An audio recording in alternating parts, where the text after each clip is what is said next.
MatchBOX Studio, and we're in the Makerspace, and I'm going to show you how to take prints off the resin printer. So, first things first, glove up. The gloves live right here. You want to make sure to heat the Ultrasonic Cleaner here. I've already preheated it.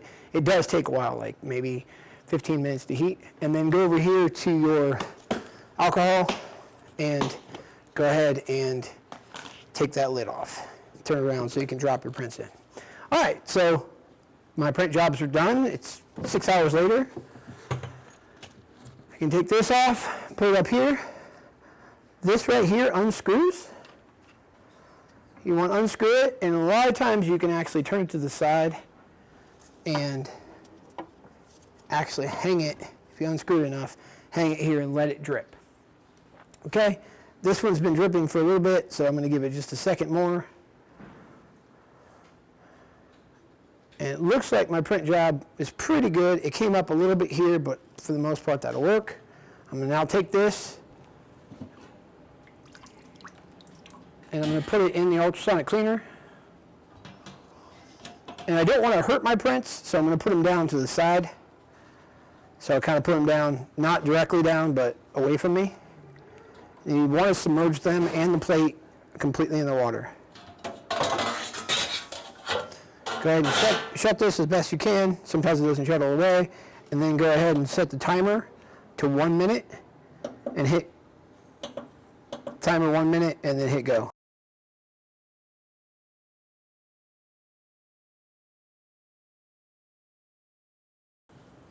Okay, so after 1 minute's done, go ahead and grab your build plate and just kind of let it drip dry. If you do have models that you've hollowed, a lot of times they will hold water in there, so you might want to turn it around, like I'm doing right here. All of these are solid models. All right, so once you're drip dried, go ahead and move it over to what I like to call like the scrape plate. It's usually on the table. I use one of these. It's got a lot of build-up resin on it. I can do two things. I can either scrape it off completely here, or actually, better yet, I want to take these models off. And as you can see, they pop off very easily after being in that warm water. And I want to dump them into the alcohol here. So I got this little alligator, and I'm going to dump him right in here as well.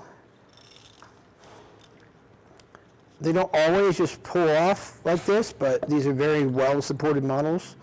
So they are just kind of coming off very quickly. And I got two more. You want to be careful if there's a really breakable part on your model. You want to break the supports down below if possible. And go ahead and, like this guy, he's already got supports on him. I'm not going to try to knock those off right now. I'm going to actually go ahead and put him in the alcohol, cure him, and then I'll cut it off with some tweezers later. And you're bound to break some of your models. That's okay. That's why we can reprint things. But again, this has a whole bunch of supports. It's a very detailed model. I'm not going to try to pull off a lot of them, but a couple of them, sure. And you can see that he's got his teeth and that sort of thing still intact. And that's just straight off the printer. I'm going to go ahead and put him back in, put him in the alcohol. There's this little handle here that you can move up and down. I kind of like to give it a good rinse. We will actually cure it in the curing station if it's pretty big. If it's a small model though, it's better to not cure it. It's better to just wash it in the water because it's water washable resin, and then hit it with a little bit of alcohol and they can be done. And that'll make it a little bit more flexible. But the bigger pieces we're going to put in the curing station, and I'll show you that in a minute. So now that they're washed, I'm going to again let it drip.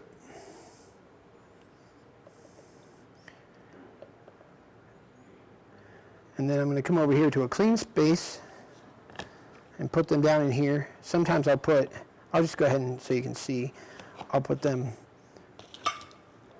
on the paper towel. and then I'll drop some on the floor. Luckily, they're durable. Maybe.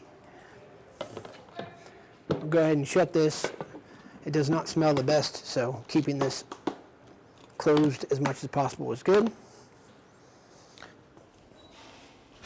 Yeah, the model's fine. So now we're just going to let it air dry, but they've been cleaned. So technically I don't need my gloves on anymore to touch these because they've been cleaned in the alcohol. That being said, they have alcohol on them, and that will dry out your skin. So if you just let them air dry, it should be good. The other thing you can do is you can take them. If it's a bigger model like this, like I said, this one I want to cure. So I'm going to come over to the curing station. Go ahead and shut that. And I'm going to go ahead and put it on this plate. It will rotate in a minute. I'll take another big piece or two.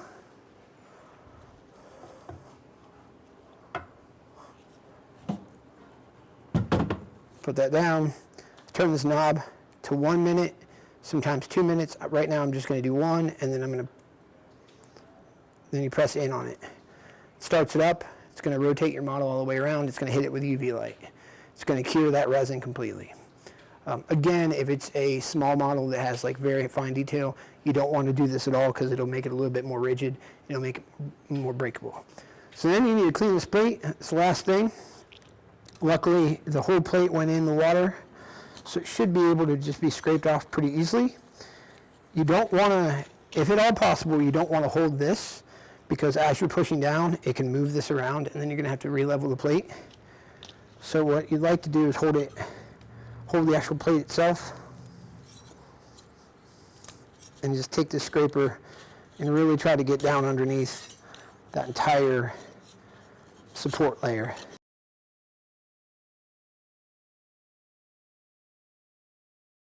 So once that is cleaned, you want to make sure there's no resin or anything else on here. So you look at it from all different angles, and that looks pretty good to me. So I'm going to go ahead and put it back in the machine. So I put the bed back in and I tighten this down. I want to also check by gently pushing on it in all the different directions whether it's going to move or not. If it moves, then I'm going to have to re-level it, but right now it's good to go.